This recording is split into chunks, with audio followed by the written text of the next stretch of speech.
Hey everybody, this is a video on how to find the inverse of a function. And this question in particular was actually one of my Calculus 1 exam questions, so I hope it's useful. First thing I wanted to look at was this blue box at the top right. And this blue box says that the domain of a function f at x is going to be equivalent to the range of its inverse. And the range of the function f at x is going to be equivalent to the inverse's domain. So I'm going to expand on that when we get to question C. So let's go and start question A. Question A says graph this function f at x. And the way I like to start is I like to determine the base function. And the base function is just what is the x function that is inside the overall function. And the x function here that I see is square root x. So the way I go about this is I actually plot a few points from the base function and then I update it each translation or reflection or anything until I get to the f at x given to me. So first thing I'm going to look at is I'm going to look at 3 points, x is equal to 0, x is equal to 1, and x is equal to 4. And the way I chose these is because I know all of the square root values of these x values. So I'm going to go ahead and plug in x is equal to 0 into this function. So the square root of 0 is 0, so I have a point at the origin. Square root of 1 is 1, so I have a point at 1 and 1. And square root of 4 is 2. So I have a point at 4 and 2. I'm going to plot that. Sorry. And that's my square root x function.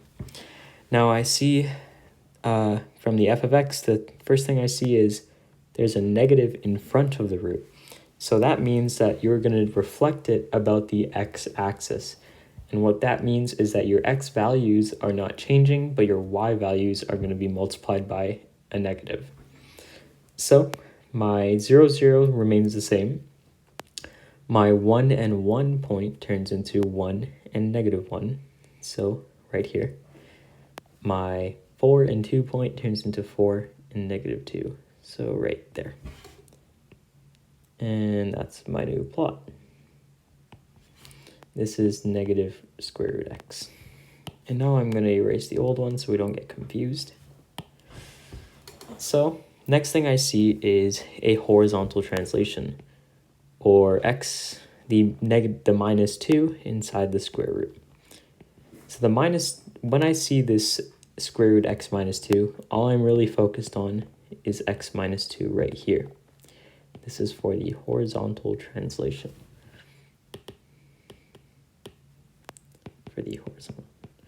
So when I see x minus 2, I know that that's going to be a horizontal translation 2 units to the right.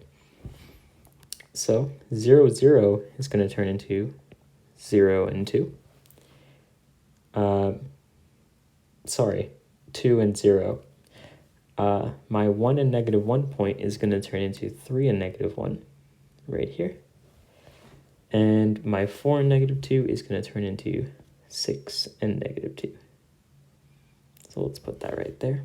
And now I plot these 3 points. And this is negative square root x minus 2. I'm going to erase the old plot. And lastly, I have one more translation to do, and it's a vertical translation. So that's a plus 1. And so I know that my vertical translation is plus 1, and that's 1 unit upwards. So I put my point at 2 and 0 to 2 and 1. And then I put my point at 3 and negative 1 to 3 and 0. And my point at 6 and negative 2 goes to 6 and negative 1. So I'm going to erase the old plot.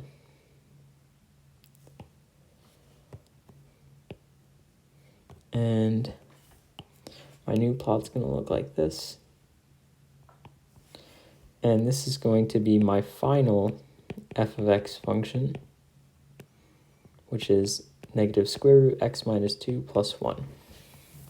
So there's our function plotted. Now let's move on to part B. And part B says find the inverse of f of x.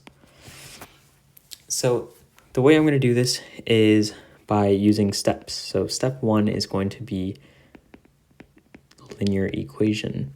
And what that means is you're going to turn f of x into y.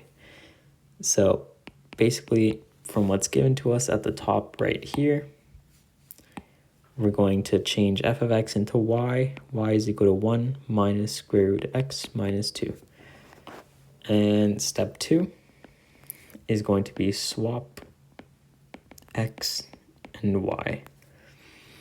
So x is equal to 1 minus square root y minus 2.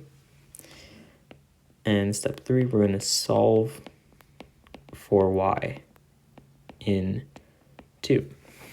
So this is equation 2. And we're going to solve for y from here. So x minus 1 is equal to negative square root y minus 2. And then negative x plus 1 is equal to square root y minus 2.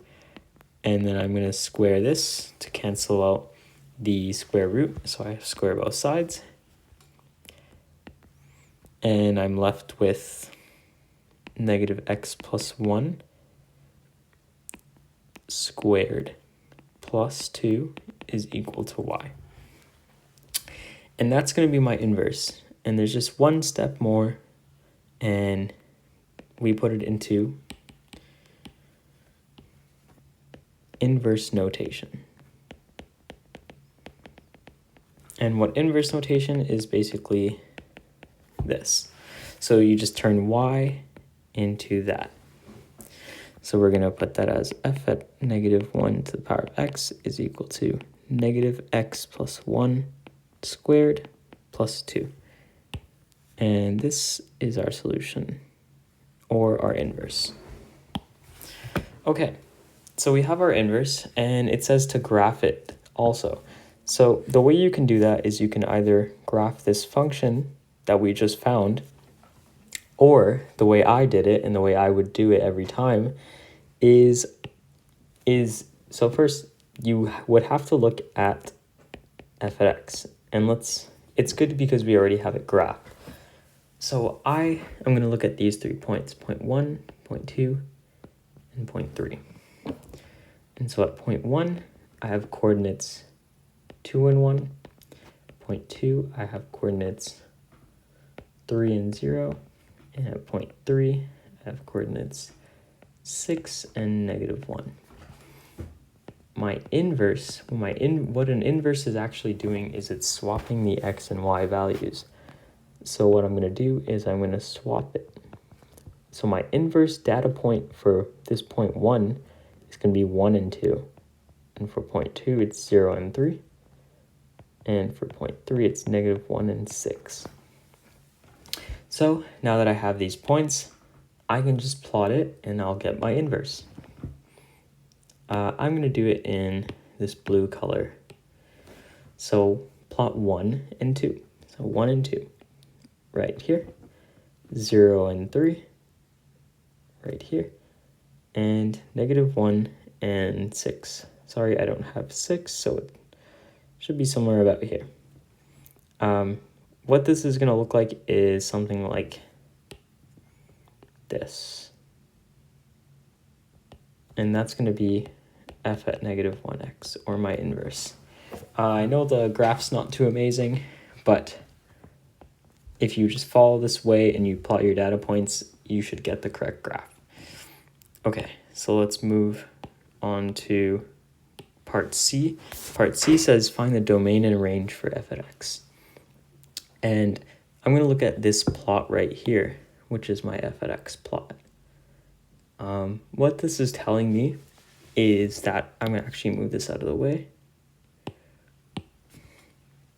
What this is telling me is that there are no data points to the left of x is equal to 2. There is one data point at x is equal to 2. So I know that my domain for f at x is going to be x is greater than or equal to 2.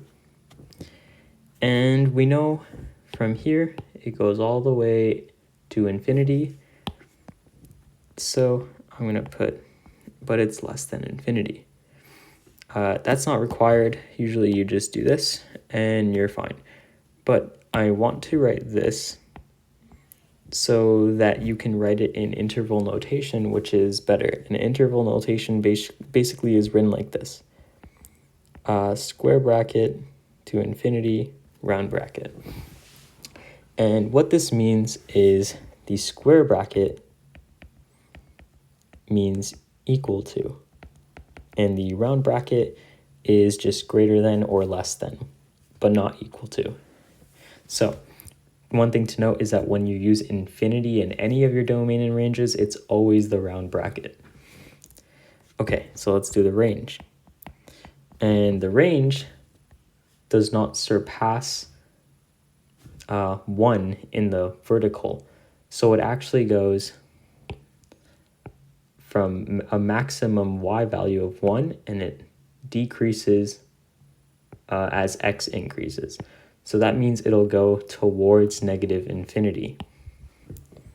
So we have y, I'm just going to do it in interval notation. We have round bracket, negative infinity to 1, and it's equal to 1. So these are our domain and ranges for f of x. Now, we need to find the domain and ranges for the inverse. And from this blue box right here earlier, we know that the domain of f is going to be the range of the inverse. And the range of f is going to be the domain of the inverse. So the domain of the inverse is just going to be the range of f of x. So we know it's going to be negative infinity to 1. And the range is going to be the domain. So that's 2 to infinity. And there you have it. Those are our solutions. And I hope this video was helpful. Thanks.